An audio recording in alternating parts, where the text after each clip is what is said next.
All right. Good evening, everyone. Thank you for joining us on virtual day trip to wine country. I'm Sam Kimball from Crush Wine Experiences, and today we are going virtually to Sebastopol, California, which is in Sonoma County, an absolutely iconic and beautiful part of the world. Sebastopol was once primarily a plum and apple growing region, and today wine grapes are the predominant agricultural crop, and nearly all the lands once used for orchards are now vineyards. Interestingly enough, I learned something this week when I was talking with our guest, and that was that before the apple orchards and the plum trees, there were vineyards. So it's come full circle in Sebastopol and in the region. We are heading to a really interesting winery called DRNK Wines, DRNK Wines, a boutique winery producing distinctive small production wines in the Russian River Valley. They have vineyards, and they source from vineyards in a number of areas, and they make some absolutely beautiful wines, and really very intentional in the winemaking approach. Let's just see very briefly, let me show you where we are on the map in terms of where the winery is located. And that is not it there. That is a different map. Forgive me. I will go to the correct one.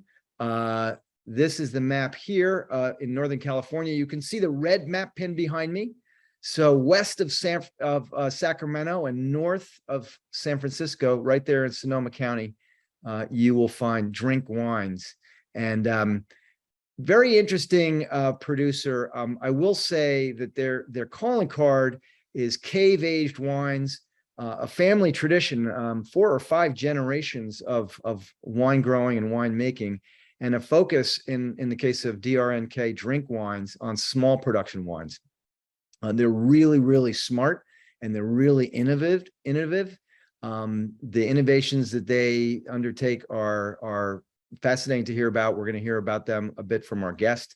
But I will tell you, when our guest joins, we'll hear more about them. But I'll give you 2 hints that are interesting, and it's 2 words. One is drones, and the other is caves. Without further ado, it is my pleasure today to host the founder and winemaker at DRNK Wines, Ryan Kunde. It's great having you here, Ryan.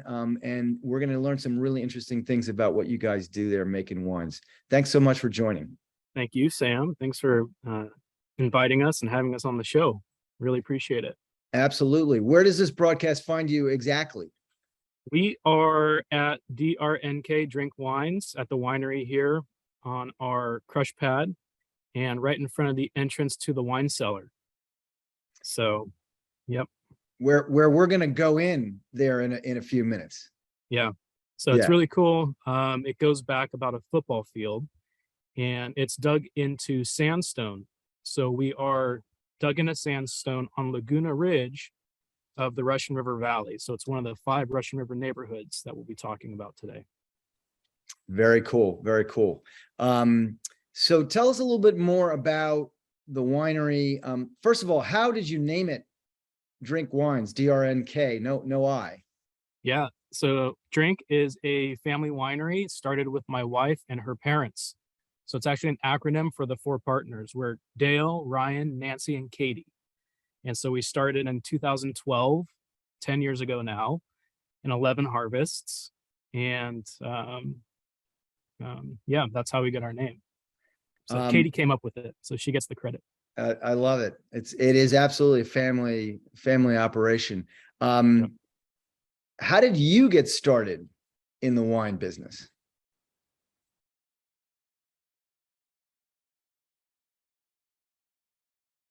I'm part of the Kunde wine family, and we started wine in Sonoma County in the 1880s. And so we started around the town of Windsor and Mark West in the Russian River Valley. So yeah, history goes back quite a ways. Amazing. And when it comes to what you guys do there, what was your initial approach and philosophy of you're in, fifth generation winemaking? What's been your particular approach and strategy and philosophy about making wine? Yeah. So I guess, just backing up a bit, part of the wine family, I was never pushed to get into winemaking. It was always an option. My dad preferred that I do business, so I became a sales rep out of college initially. And then I, you know, did that for about 2 years and decided I wanted to try something else. I found a harvest internship at a custom crush facility. I started working with a couple of boutique producers, and I saw small scale Pinot production. And then I worked for a really high end Rhone and Zinfandel producer. And it was during that time which I really decided that I wanted to get into wine. And so I made a complete 180 and I started over. And so, our approach here has a lot to do with what really inspired me. And so it's tying in the small lot winemaking along with the greatest vineyards. And so, that's what we do. Specialize in sourcing grapes from select vineyards and then producing, distinctive small lot wines.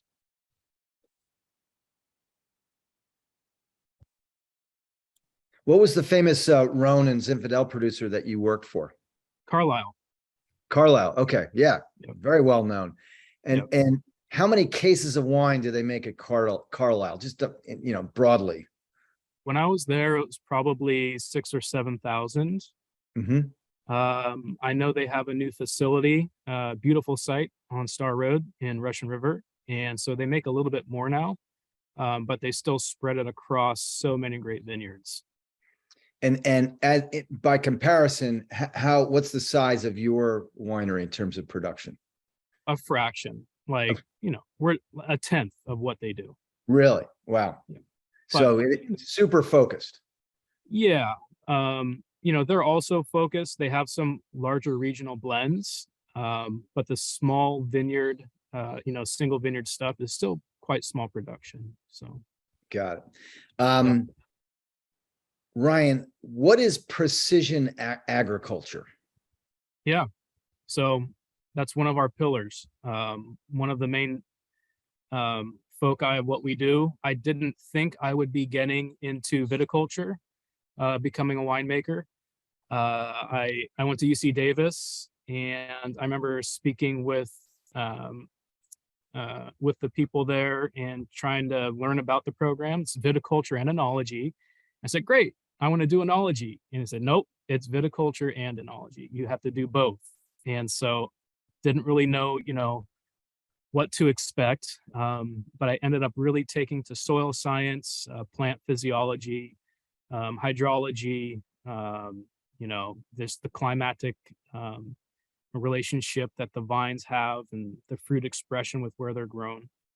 And so it was something that really grabbed me and became, just there's so many avenues of exploration. It was really incredible and just a complete paradigm shift. So one of those, for instance, I was working in a soils lab doing a biochar experiment. So they're studying carbon sequestration, putting carbon back in the soil, and seeing if that's a good use of getting rid of plant residues. So in this case, it was walnut shells. And so it's a huge, huge effort. There's dozens of auto chambers sampling the atmosphere above the soil 24 times every day. And then those samples are taken, they're analyzed in the grass chromatographer. And, it's going on for months on end. And I ended up getting into aerial photography using drones. I would hack airplane frames, put in disposable cameras, wound with servos, and mechanically press the trigger. So that's before they had drones.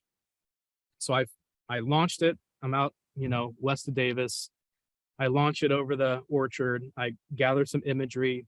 I stitch some images together and I show the researcher and say, all right, here's the plot. Look at this incredible variation. What are we going to do about these areas that has such low vigor? And, the researcher said nothing. The report's already written. That's basically what we use statistics for. And so it was from then on to see how powerful aerial imagery at a medium range altitude can be. Because if you're standing in a vineyard, you're looking over the canopy, you can't really tell or delineate where one section of low vigor and another section of higher vigor ends and the other begins. And so this gets you at a reasonable height to where you have high resolution imagery. You can even see the clusters on the vine. And so it's a really neat tool, so precision viticulture is one of the foundational points that we use when selecting our fruit for making wine.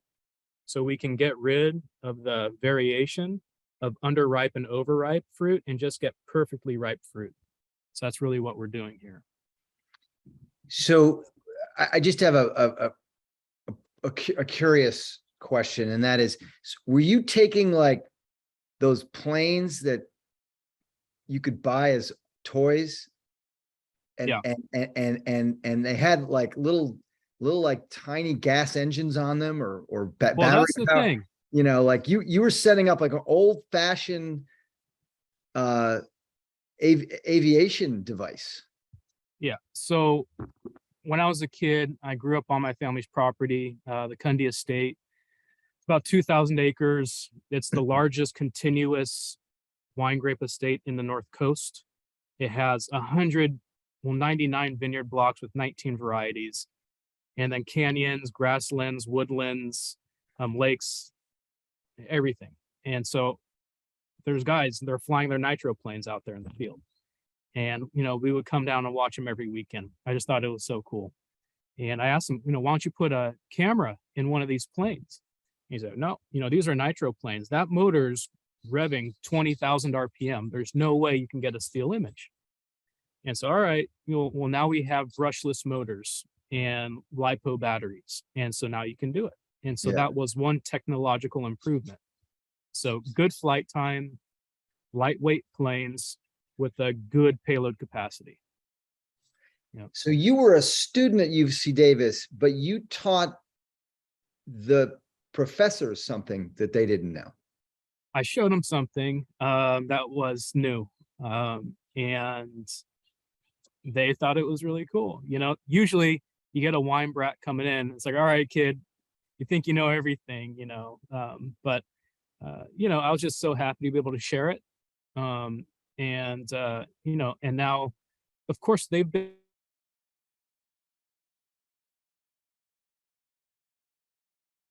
for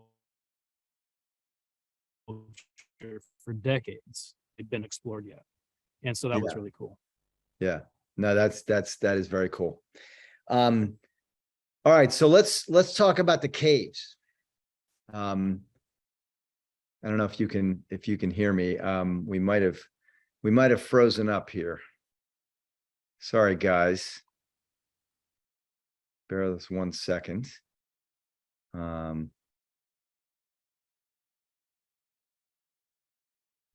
Pam, can you give me 30 seconds? Yep. I'll be right back. You froze up for a sector.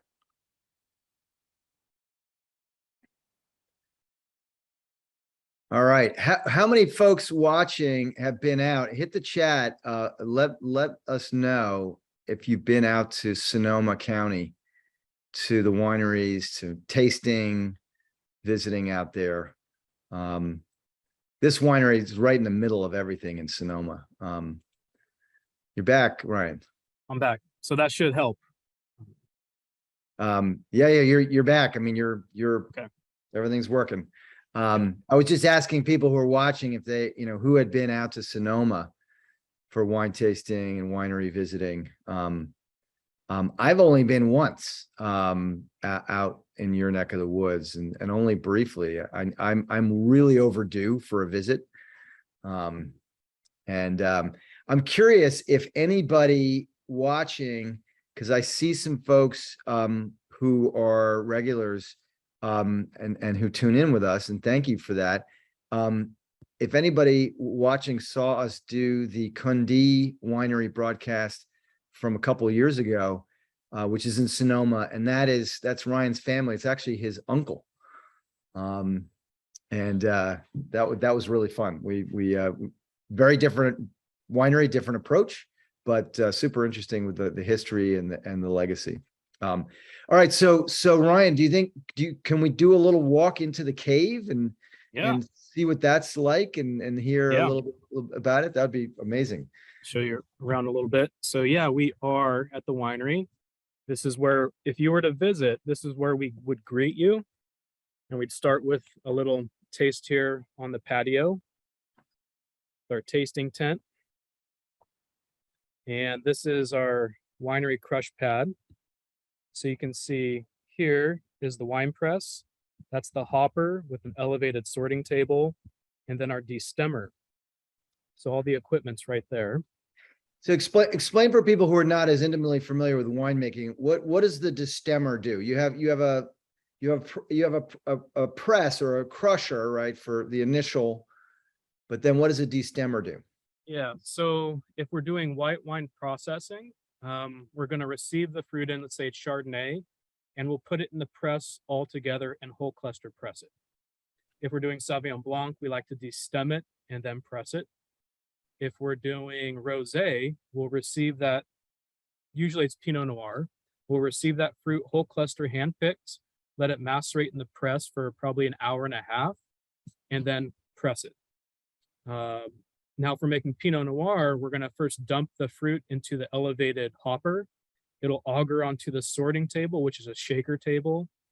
Underripe fruit, little berries or shot berry are going to fall through screens and get separated. And then the fruit gets destemmed after it's whole cluster hand sorted. And so the destemmer is going to knock the berries off using these kind of fingers on a rotating screw. Mm-hmm. The stems get shot out the back and the berries fall through the screen into a bin where they're collected. Yeah. And then they get crushed after that. For what we do, we don't crush them in a crusher. We let it go whole berry, and then we'll do punch downs and then macerate it by hand. Yep. So interesting. So not all grapes are treated the same in the harvest process. Yeah. So we did, of course, talk about white wine, rosé wine, red wine. And now we also make an orange wine, which would be white grapes made with a red winemaking technique. And so in Italy, they specify the minimum amount of skin contact would be 12 hours. That we've done, I guess, a minimum of 48 hours all the way up to a month. And so we have a bunch of different styles of orange wines as well. Boy, a month, that's got to be a dark orange. It's a Chardonnay, and so it's a light skin grape, so it's not too dark. It's still kind of a nice light amber color. So we're going to the cellar now. So this is the first wine cave of the Russian River Valley, and it was built in the early 1990s. So as Sam was saying, if you go back kind of ancient history for Russian River Valley and Sebastopol, they had dairies and orchards in the 1850s. But then by about 1870, or 1880, there was about 70 grape growers in the Sebastopol area. And that accounted for about 10% of Sonoma County's wine grape production. And that continued through the 1890s up to 1900, kept expanding. Luther Burbank started talking about apples at about that time. And then, of course, the industry was hit with prohibition. And all those vineyards were taken out and then replanted with orchards. But now it's going back the other way again. Orchards are becoming vineyards. So I guess the first year when Pinot really took center stage for Russian River was about 1988. So that's when Pinot Noir started being planted more widely than Chardonnay. So that was the first year. You know, it was getting positively reviewed and something was happening. And so there was, people saw that and started really getting excited. So that's why the wine cave was put in. And the wine cave, tell everybody how the wine cave was dug. So it's dug with the same machine that would dig a roadway tunnel. It's called a road header. And this machine actually dug the channel. So the channel was finished in 89, and it was going from France to England, England to France. They met in the middle. One digger they left underground. The other digger they parked out, put a used car sign on it. My family was having a cave being dug. They needed to double it in size, so they had to double the equipment, double everything. So they bought that digger. I drove it when I was like 9 years old. They finished the Cundy project and they brought it here and dug this cave next. So I drove the machine out to make wine in it. Concrete tank. One assumes that the digger that dug the channel was absolutely huge. Yeah. Well, it has a hydraulic boom with an auger and these teeth, and it just kind of carves out into the hillside. Yeah. And so we have a bottleneck here. Roof comes down in this cave.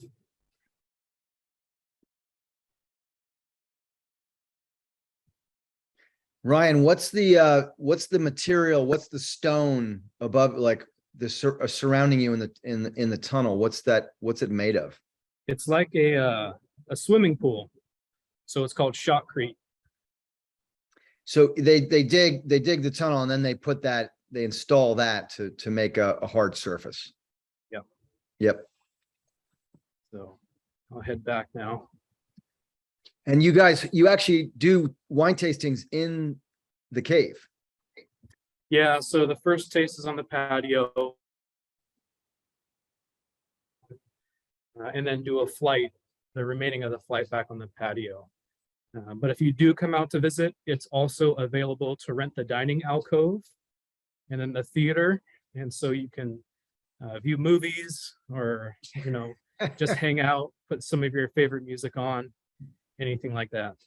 So, we have a couple questions. Does the temperature stay constant? yeah, it's quite stable. It'll range between 57 and 62. Yeah. Depending on the time of year. Right now, the humidity is about 81%, and that'll keep going up as it continues to rain. So it'll reach 99%. And whereas it stays between 57 and 62, what does the outside temperature reach in the middle of the summer? Well, we had a couple days here. It hit, one day, hit 113 degrees. Wow. But it stayed that same stable temperature inside the cave. Oh yeah. Yeah. Wow. Yeah. That's amazing. Well, yeah.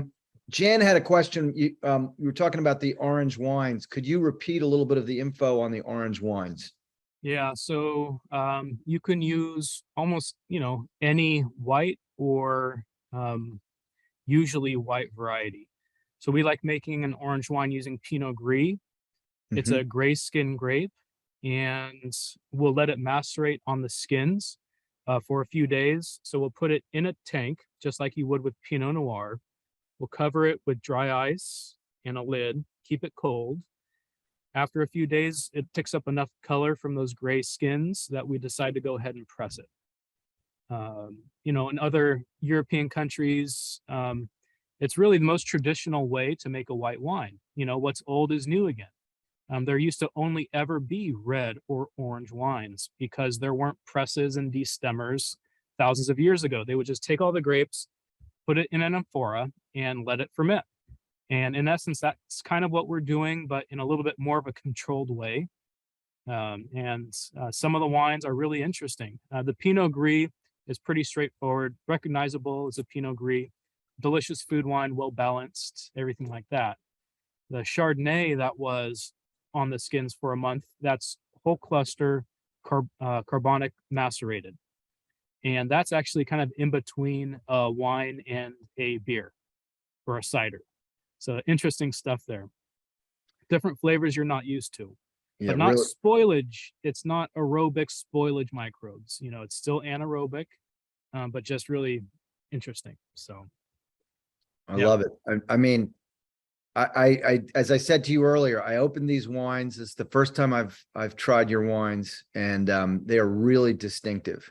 thank you. And yeah, it's what you're doing is very innovative, and I think it shows in the wines. You like I feel like I'm getting the benefit of that precision agriculture in these wines. All right, So, so what wines are we tasting today? Should we start with that the sparkling, the Pet Nat, which is yeah, made with Sauvignon Blanc? yeah, absolutely. So I see a question about a refract is a refractometer that measures degree Brix. Yes. So degrees Brix is measured with a refractometer, and that's going to look at how the light is diffracted as it passes through the solution. And so degrees Brix, it's a measurement of grams of sucrose in 100 mils of water. So this pet nat was picked at about 18 degrees Brix. And it's the method ancestral. Yeah, so tell people how this Pet Nat, which is just exquisite and refreshing and bubbly, how does it get? It's totally naturally carbonated. There, it's the carbonation is, but it's a different process than like the method champenoise. Yeah. And so what we're doing here, it's the most basic, crude way to make a sparkling. So we'll receive the fruit as usual, whole cluster. We'll whole cluster press it in our closed tank press, collect the juice, let it settle. We'll rack it. We'll initiate fermentation. We'll ferment it cold. And then before fermentation is complete, we'll turn down the tank a little bit, get it cold, even colder, and then bottle it. And so we're bottling it under slight pressure, slightly sweet, using a crown cap, and it's finishing fermentation right there.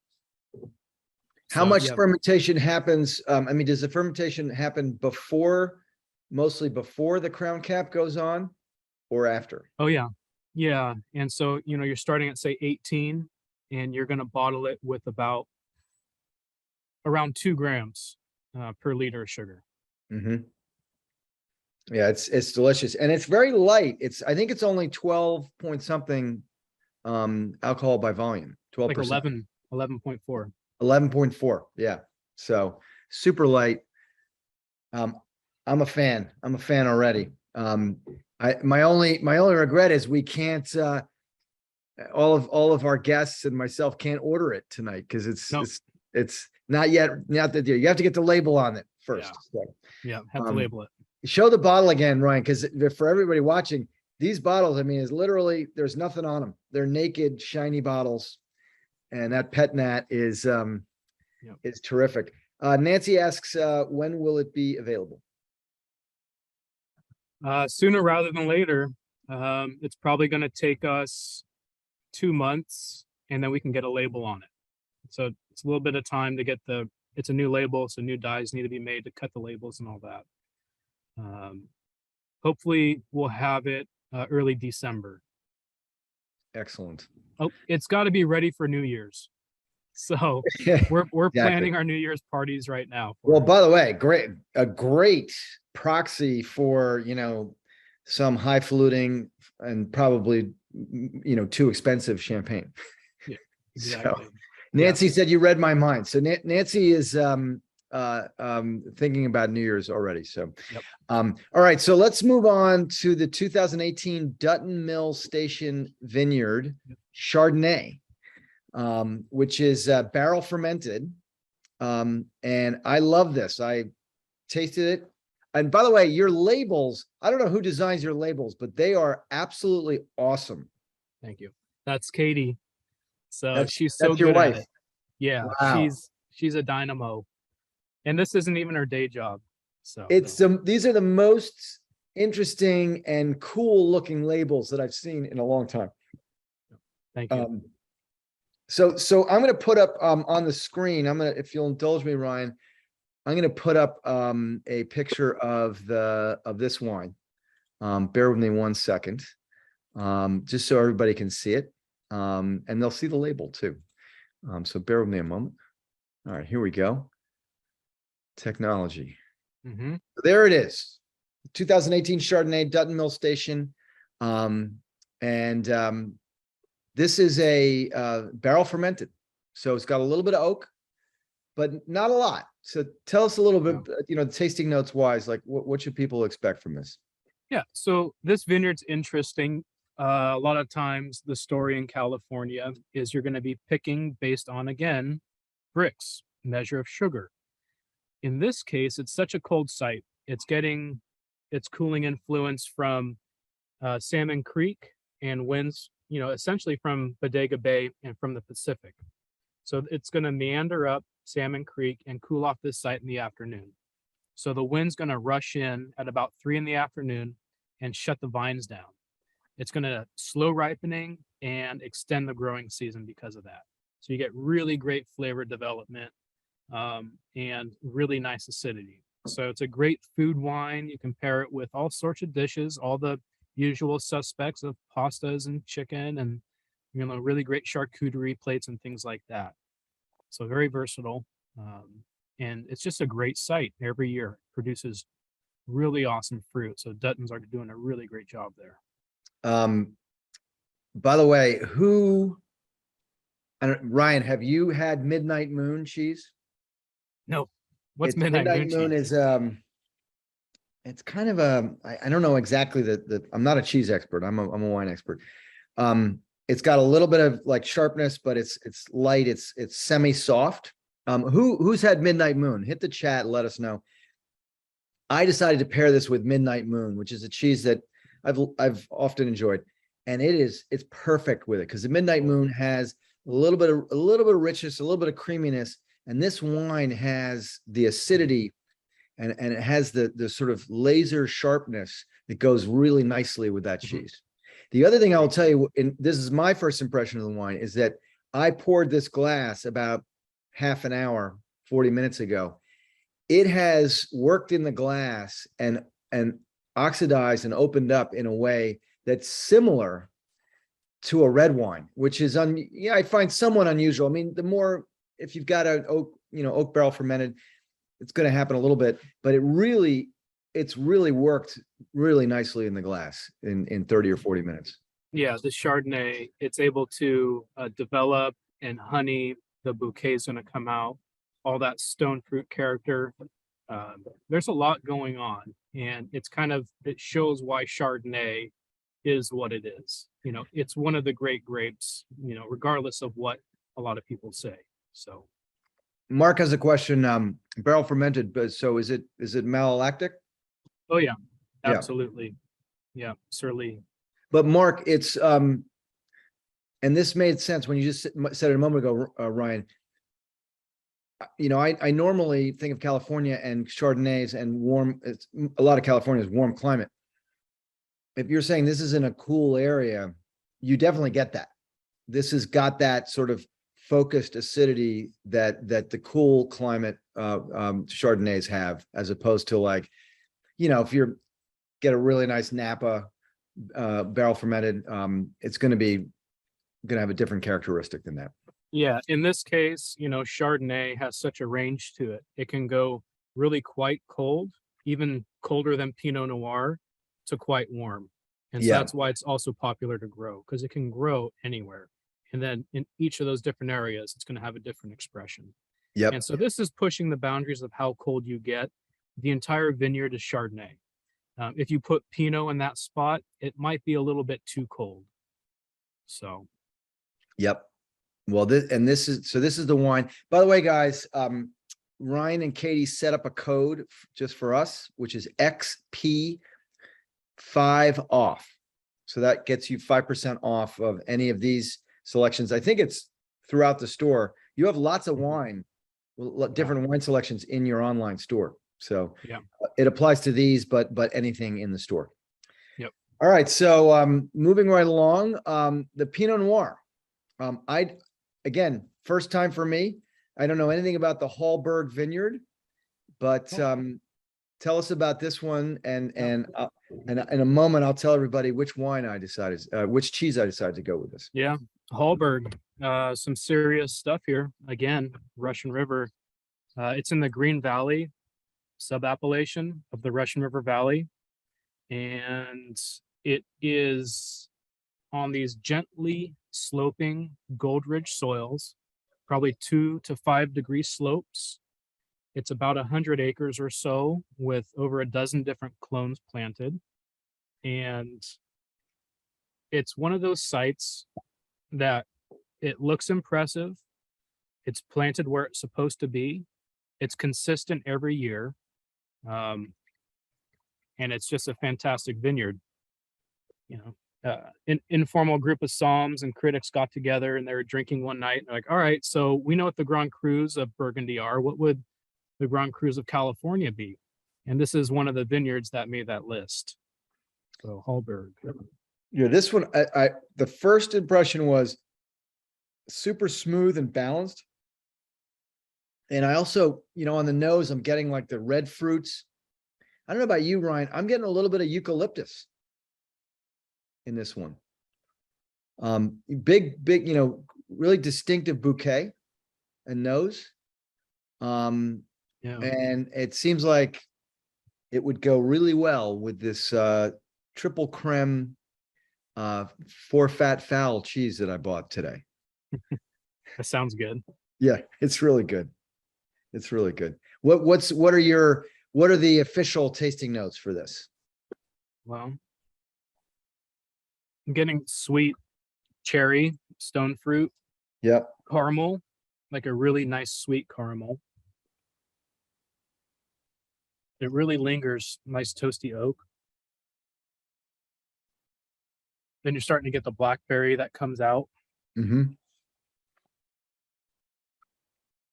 There's like a sandy silica minerality to it.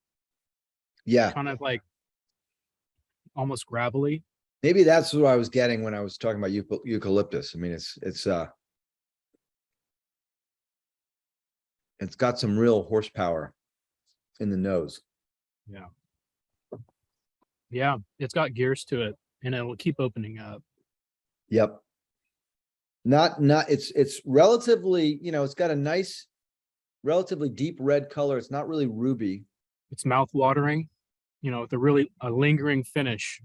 Yeah. And, I'm still getting aromas from it. Do you know Nick Goldschmidt? Not personally, no. So Nick has become a friend. He's been on this broadcast a number of times. Great guy, super interesting. And he turned me on to the question, what does this wine do to you? Does it make you hungry or thirsty? Yeah. And this is a red wine, which makes me both, but it makes me, I think thirsty, but I want to have another sip, Yeah, absolutely. There's a juicy core to it that is still inviting. There's more to it. It's well balanced. The tannin is there, but it's not overpowering.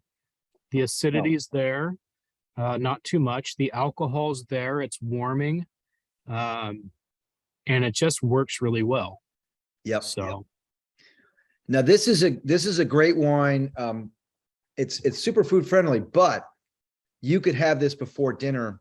Yeah. Same way that you could have a rosé, where you're just having a bite of something or maybe nothing, just enjoying the wine.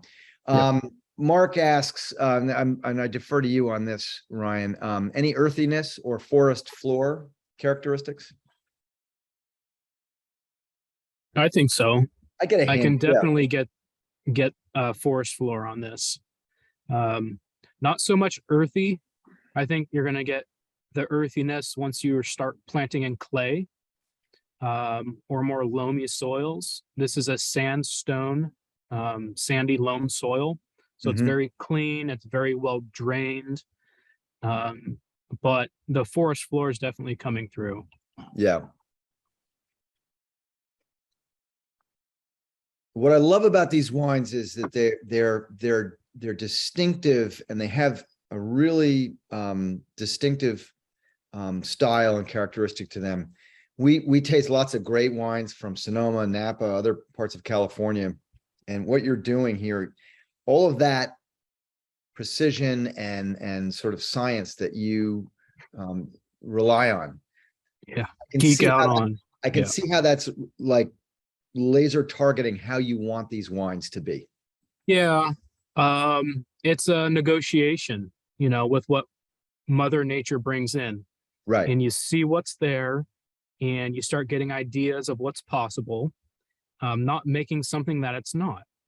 And if that's the case, then we go ahead and we try to find a different vineyard until we find what we're looking for, And so you're working with what you have and hopefully steering it in the right way. And so that's learned just through, tradition and, vintage to vintage and all those different experiences that add up. And growing up, you learn things as a kid and you don't know you're learning until later. And then you think, hey, that's kind of what that lesson was, or, you just kind of pick things up. And so, yeah, it's definitely, it's been a journey here, 10 years now.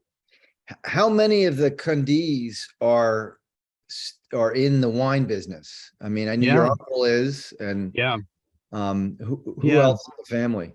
Yeah, a lot of my family is. And so let's see, Jeff, he's still working at Cundy with Marcia, so they're still doing it. My uncle Keith, so he manages the vineyards. So he's got a grape growing company, Dirt Farmer. They manage something like 60 ranches around Napa and Sonoma. Oh my God. And he farms, all of the ranch as well. And my brother works with him now. And so my brother's growing grapes, which is really cool. And I have cousins in the industry, Jared and Jenna. Jenna is doing wine sales. Jared works with helping wineries find grapes. And so he's been doing fantastic. And so, yeah, a lot of the family's really active. I think I'm the only winemaker since my uncle Richard, but he became a horticulturalist. And so he wasn't even really a winemaker, although he went to Davis for it as well, since my great-grandfather, Big Boy. So my dad was the production manager at Cundy for I don't know how many years, 15 years or something like that. So my dad, he grew grapes. He was a mechanic and tractor driver before the winery started. Then the winery started up in 90 and everything changed. And then, all right, now you're a winemaker, so a production manager. So, but he has a great palate, really good technical palate. So I think I get that from him. No, it's a great story. It's a great story. I one of these days I got to reconnect with Jeff because we enjoyed that session a couple of years ago. All right, so let's go to the last wine, which is this Old Century Vine Zinfandel from Wildwood Vineyards, and this one is, talk about big boy. Yeah, this is a big boy. Yeah, absolutely. So, and this is pretty big boy. So Wildwood Vineyards, that's the family home ranch, was established in the 1860s. So early days. This is the big, great boom following the gold rush. So all of a sudden we had this big population influx, hundreds of thousands of people flocking to California, 1850. And they had to supply these people with wine. And so early pioneers, sought out the best land. They found the property and they started planting. The phylloxera epidemic started and it started decimating vineyards. So James Shaw and his brother traveled back to Missouri and they got Vitis riparia, and they were some of the first to graft native American rootstock onto the French variety. And so they did that. They planted many vineyards around the ranch. And this is one of the oldest vineyards you can find that was grafted onto rootstock. If there's anything older, it's only there because it got lucky and there's no phylloxera. And so it's a unique vineyard because of that. And it had been there since 1882. So it's 140 years old this year. You just answered Phyllis's question. Yeah. How old are the vines? 140. That's crazy. I think Yeah. these are the oldest vines of any wine. I mean, we're on episode 110 of this broadcast. These are the oldest vines. Yeah. They're any old. we've had. They're old. That's for sure. And Yeah. what's the yield per acre on those? Yeah, it's not great. It's not too bad. We're trying to increase it. It's probably something averaging in a good year, 3.5 tons an Oh, that's acre. pretty good. I thought you were going to say 1. Well, this year it might be 1. It was not a great crop, and so it's Because way it was down this year. too dry. Too dry. The heat was rough. It's a tough year for Zin. So I didn't get all the Zin I wanted, just a fraction of it. And so I'm going to be making a port this year. Wow. So I'm actually that's my project tonight, is to fortify it. So. Well, this wine is exquisite. Yep. The thing that motivated me to get interested in wine and eventually be in the wine business was California Zinfandel like this.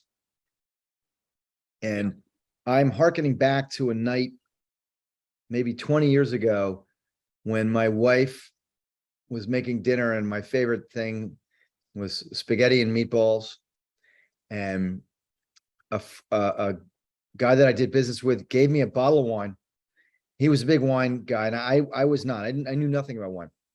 It didn't look like much. It didn't have this beautiful sort of Bordeaux-esque bottle shape that you have here. And it had this sort of squat looking weird bottle, and I took it home. I was like, all right, whatever. And we opened it up for dinner as my wife was making that spaghetti and meatballs. And I tasted the wine before she served the food, and I let out like a yell. Like, holy mackerel. Wow. And she goes, what's the matter? I said, this is the best effing wine I've ever had in my whole life. I didn't know wine could be like this, That's and cool. It was a Turley. It was a Turley Zin. Okay. From way back when. So what's the alcohol percentage on this is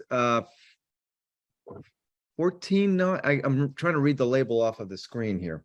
The label reads 15.5, but I do think it's about 14.8, 14.9 within a tenth, and it drinks like it's 14.5. It does. It's deceptive. It doesn't taste like it's high. And I will tell you, this is one of those Zins. Now, this one's been open for 30 or 45 minutes as well. Mm-hmm. Working in the glass, getting some nice air. And you just want to, this wine is so delicious, you want to crawl inside the glass. Yeah. It's just spectacular. Very cool. What's your favorite food to pair with this? I think lamb would probably be pretty good. Yeah. Nice lamb shank with this would be really high up there. That'd be pretty tremendous. I'm going to be really obvious and just say like a amazing Neapolitan style wood-fired pizza with Calabrian sopressata. Okay. And just beautiful, like, mozzarella di bufala. I mean, you can't miss with that.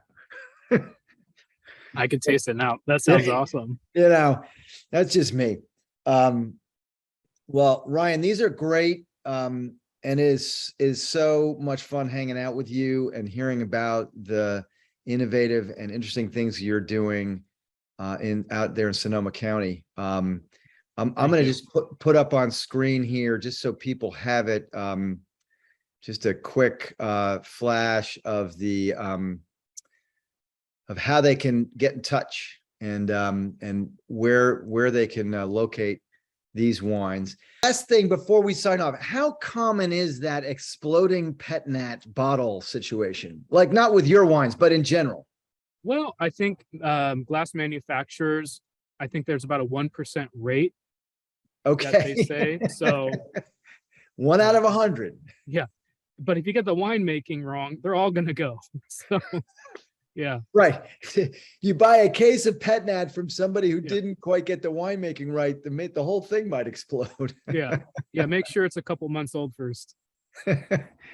Awesome. Well, Ryan, thank you so much. It's been an absolute pleasure. I can't wait to come out. I want to go watch a movie in the cave. Yeah. And host some of my West Coast friends in the tasting room in there. Love So to have you out.